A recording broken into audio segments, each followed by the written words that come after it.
হাই friend, জনপ্ৰিয় অভিনেতা কিশোৰ দাস মৃত্যু হোৱাৰ বাবে বৰষা ৰাণী ভাগি পৰিছে আৰু বৰষা ৰাণীয়ে কিশোৰ দাসৰ বিষয়ে আচলতে কিনো ক'লে আজিৰ এই ভিডিঅ'ৰ জৰিয়তে আপোনালোকক জনাবলৈ যাম।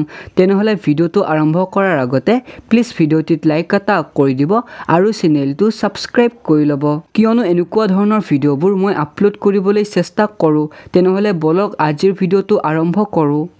ভিডিঅ'টি আৰম্ভ কৰাৰ আগতে এটা এপ্লিকেশ্যনৰ নাম ক'বলৈ বিচাৰিছোঁ, যিটো এপ্লিকেশ্যনৰ নাম হৈছে টেক্সেল এপ্লিকেশ্যন। এইটো এটা application predict and win application হয়। ইয়াত আপোনালোকে প্ৰেডিক্ট কৰি বা টকা সেনেকৈ ইনকাম কৰিব পাৰিব। তো আপোনালোকে ইয়াত 10 টকা লগাই দিলে 90 টকা জিকিব পাৰিব, তাৰমানে 9 গুণ আপোনালোকে ইয়াত টকা ইনকাম কৰিব পাৰিব। লগতে আপোনালোকে এই এপ্লিকেশ্যনটোত এখন লিষ্ট চাবলৈ পাৰিব, য'ত আপোনালোকে কেনেকৈ টকা ইনকাম কৰিছে, অৰ্থাৎ আজি কিমান টকা ইনকাম হ'ল। এইখন হৈছে টেক্সেল প্ৰেডিক্ট এণ্ড উইন লিষ্টখন আপোনালোকে চাবলৈ পাৰিব। লগতে এপটোত আপোনালোকে গিভৱেত পাৰ্টিচিপেট কৰিও আপোনালোকে আইফোন 13 জিকিব পাৰিব। তো এপটো জলদি ডাউনলোড কৰক। বন্ধুসকল, বৰষা ৰাণী বিষয়াই কিশোৰ দাসৰ বিষয়ে এনেকৈ ক'লে, থেত তেৰি মানি ল'ব পৰা নাইও খুব মিছ কৰিম তোমাক, অফিচিয়েল কিশোৰ দাস। হয় বন্ধুসকল, বৰষা ৰাণীয়ে ভাগি পৰিছে কিশোৰ দাসৰ মৃত্যুত।